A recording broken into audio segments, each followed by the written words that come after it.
រៀបសួរបងប្អូនអរគ្នាថ្ងៃនេះខ្ញុំមកផុសលុកកូនលំអងផ្កាបងប្អូនហ្នឹងហើយកូនលំអងផ្កាអញបងធំអាយុវា9ថ្ងៃបងប្អូននេះអាយុ8ថ្ងៃតូចនេះអាយុ8ថ្ងៃអាធំនេះអាយុ9ថ្ងៃគូវាបងប្អូនតែវាញើសមុនក្រោយខុសគ្នាមួយថ្ងៃ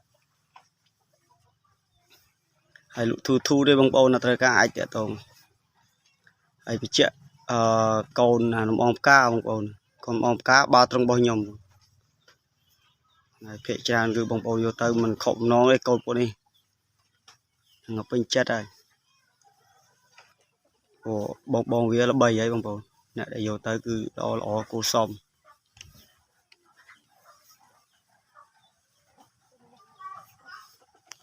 ហើយបងប្អូនត្រូវការអាចតាក់ទងមកខ្ញុំលក់ទូឯងបងប្អូន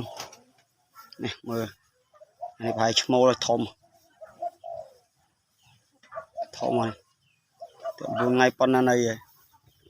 នេះអាពៅ